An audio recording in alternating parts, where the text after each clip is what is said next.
So these apples are coming from the cooler. We bought too many for apple juicing last fall. And we didn't want them to go to waste. We're still not going to be able to use all of them, but we got through a big chunk of them that were left over. We couldn't juice them because they had dried out over the winter. So we turned them to the applesauce, which is a good way to use apples that you don't really look at and think, oh, I want to eat that. But it makes good applesauce. Cut out the bruise and you can still use it. Swish in there where the stem is. Hold your rag in your hand. And wash the apple off. Okay? And then put the apple next. You do those ones. I'm Anna Schmidt. Ryan and I own Schmidt's Farm and Greenhouse. And I am doing applesauce today with Auntie Virginia. Hi, I'm Auntie Virginia. Aunt Virginia is Ryan's aunt.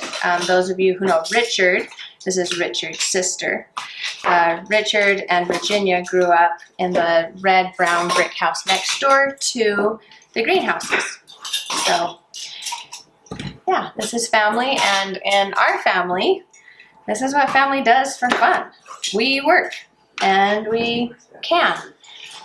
And in fact, this is probably one of the most fun and rewarding things to do together because you get lots of time to talk, and when you're done talking, you have something to eat, something yummy.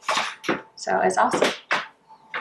So right now I'm slicing the apples in half and taking out any of the bad parts. So this one is really bruised. You can see the bruising on it. I'm going to open it up and see if it's salvageable, which no. That's guck. Throw that. This one is wrinkly, looks gross, but inside looks great. No bruising, so that goes in the keep pot. And we're splitting them in half, so when we put them in the hot water, that they just juice out. They just start to fall apart better. They don't have to work their way through the skin. So just helps the process go a little faster.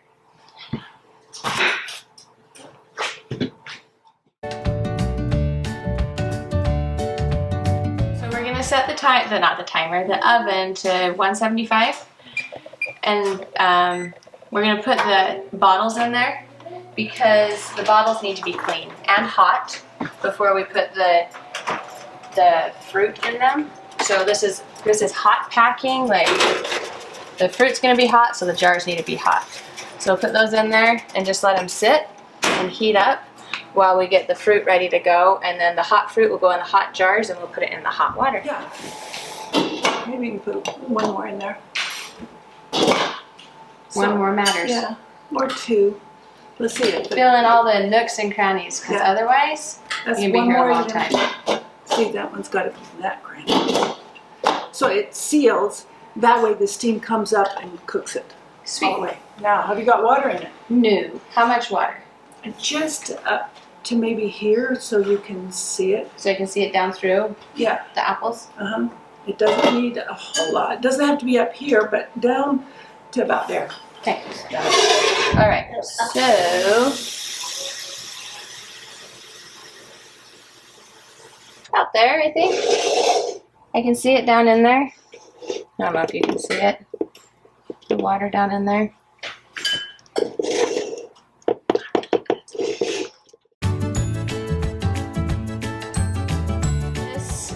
Virginia got this going before we came. So these have been cooking for a while, and if you look at them, you can see they're super steamy, and like if I take this little scooper, you can see that they're really like soft.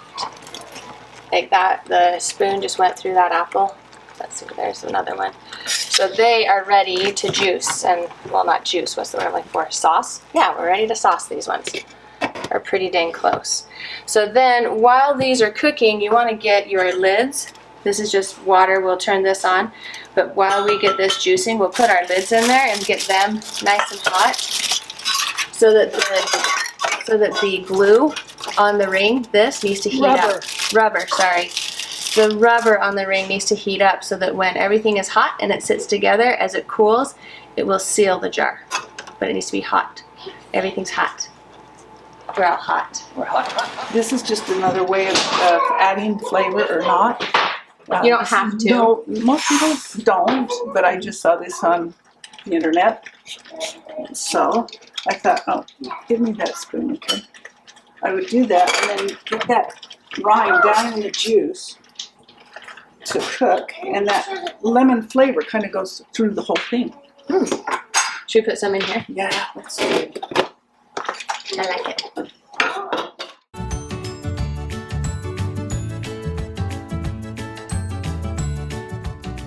Okay. Now for the fun.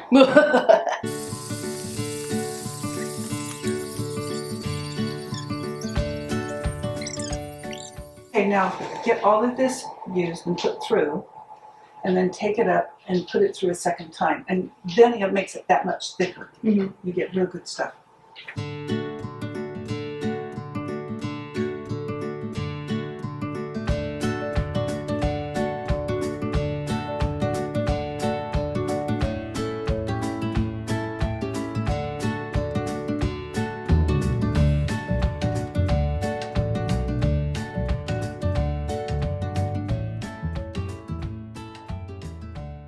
Okay.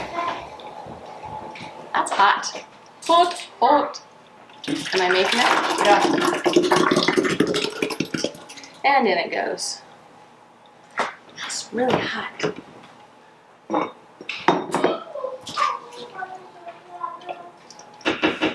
Here's a little note, if you like.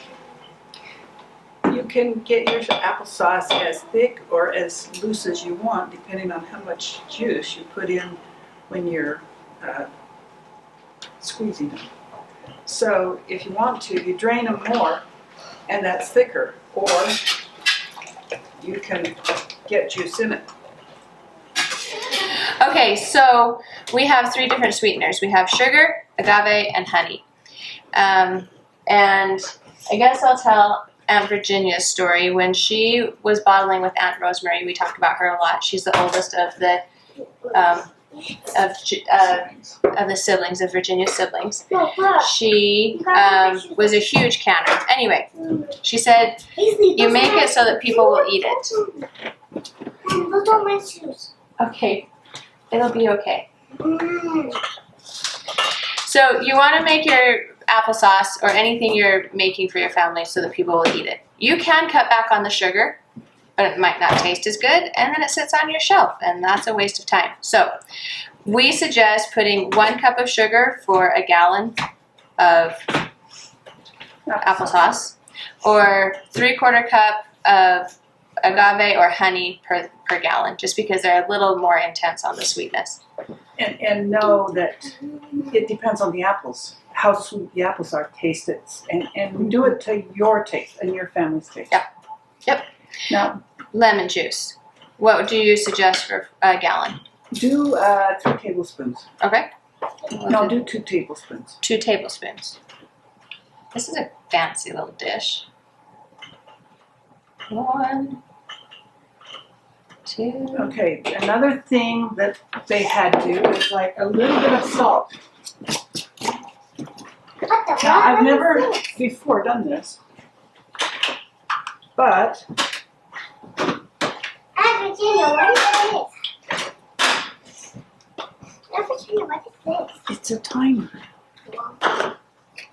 So was that a half a teaspoon? Half a teaspoon. Half a teaspoon. That's a typo. Okay, and mix her in. How's it taste? What do you think, Bear? Mmm. You like it? What do you think, Poodle? Good. Okay. So we just got these hot jars out of the hot oven by Hot Virginia. And we're putting hot applesauce into the jar, just up to the neck. Right into here. Do that is because if you put too much in when you're water bathing it, it will swell and get under the lid, and then it won't seal. You have to have what they call headroom. So these lids that Virginia's putting on are hot lids. Hot lids. And don't expect your kitchen to be clean after, no matter how hard you try. Oh, but you Just embrace. Hot! I forgot it was hot. Just embrace the mess. Stop.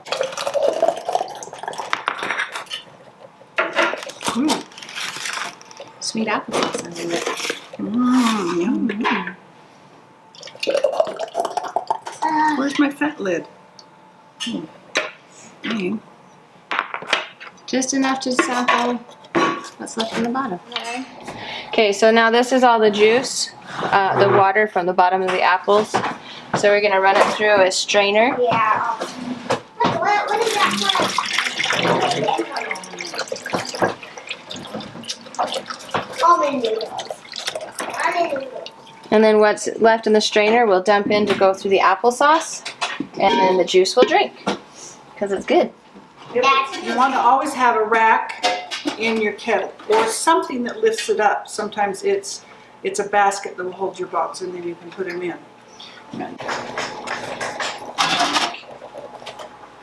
So we need a few bottles. The body. You want to make sure that your water is at least 1 inch or a knuckle in your finger above the lid, so it's covered for the water bath. But you don't need to.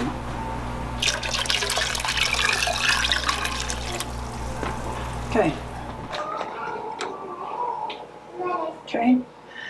Bring it to a boil, and you'll boil it for pints it's 20 minutes, for quarts it's 30 at our altitude, which is at 4,500 feet. Okay, so just a steady, gentle boil. You can see the bubbles escaping up, and that's good. If you get a hard rolling boil, it'll boil your juice and produce out of your jar into your water, and that stinks. Been 20 minutes of good boiling, and now you take them out to cool.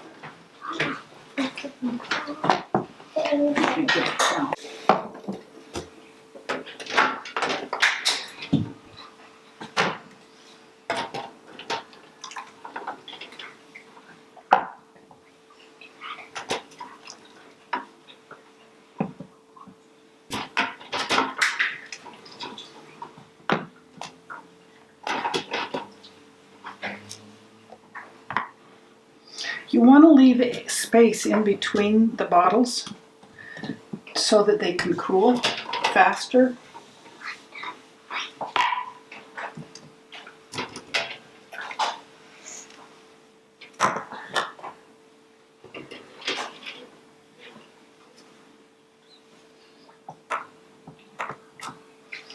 As they cool, you're going to hear a pop.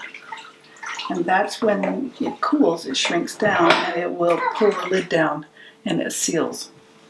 Do a second batch. You want to take the hot boiling water that you've taken these out of, at least a couple of different quarts, and empty it, and put real cold water in. Otherwise, these aren't hot enough, and if they went in the hot boiling water, they'd crack. So you want to cool it off.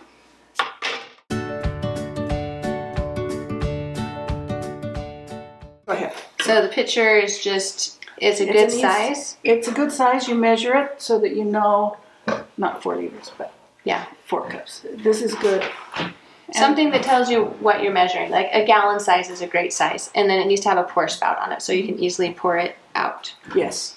And then your cookie sheet is fantastic with the hot jars on it in your oven, and then you can pour it right on it, in and out.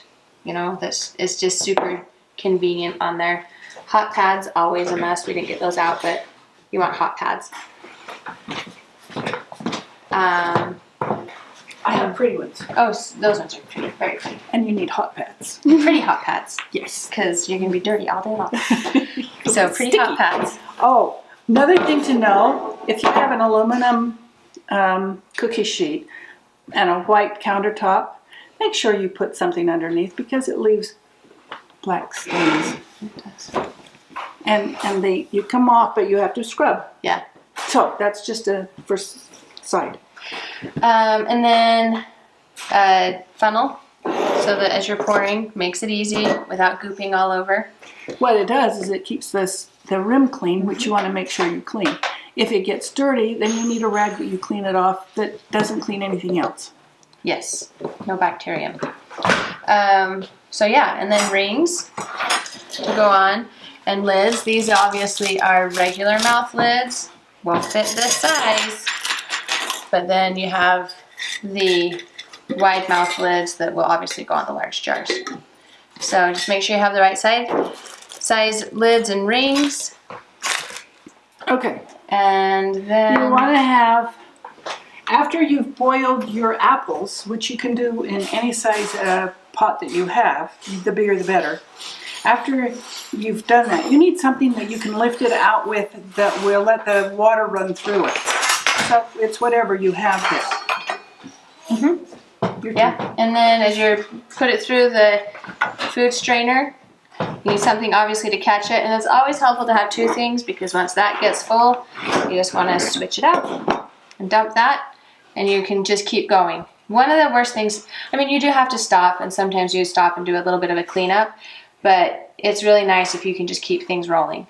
It helps if there's more than one person. Yes. This is great. The strainer always comes in handy for like when we've strained off the apples juice.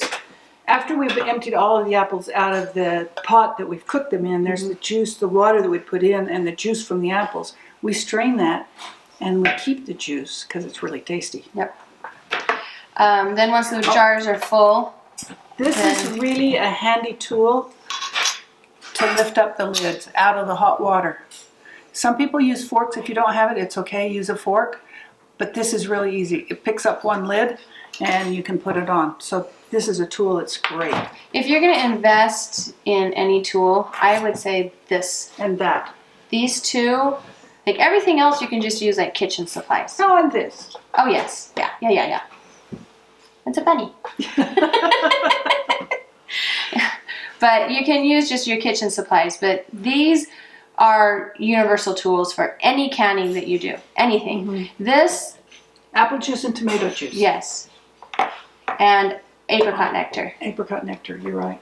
So this one, you don't use a ton, but these you will use with anything you do.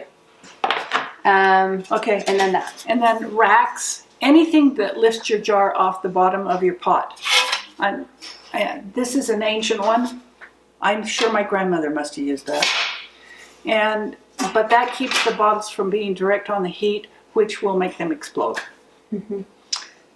What else?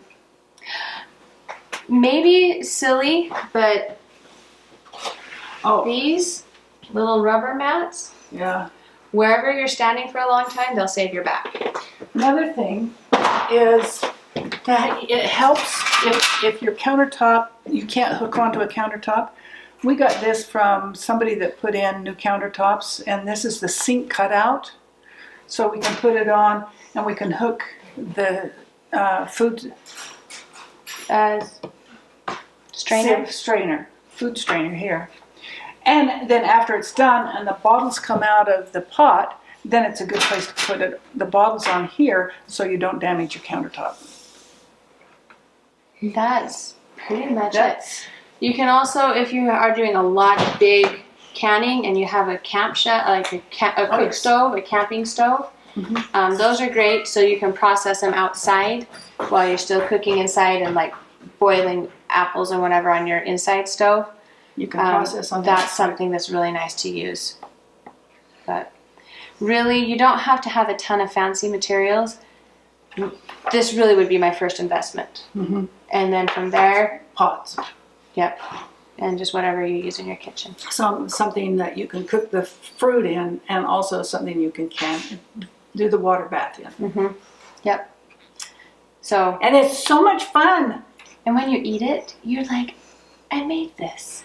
This is so much better. And if you can get your kids to join in, they're like, I made this. And you're like, yeah. And then it's delicious. So plus, you can have food when there may not be any food. Yep. In the store. It's good stuff. Yep. Okay, have fun canning. With your food strainer, as soon as you get done with straining all of your apples, you want to get it in water right away. It's easier to clean up. If you leave it, because you're tired and you want to go sit down, don't do it. It's really hard to clean once it dries because that sugar just cakes on. So clean it up right away.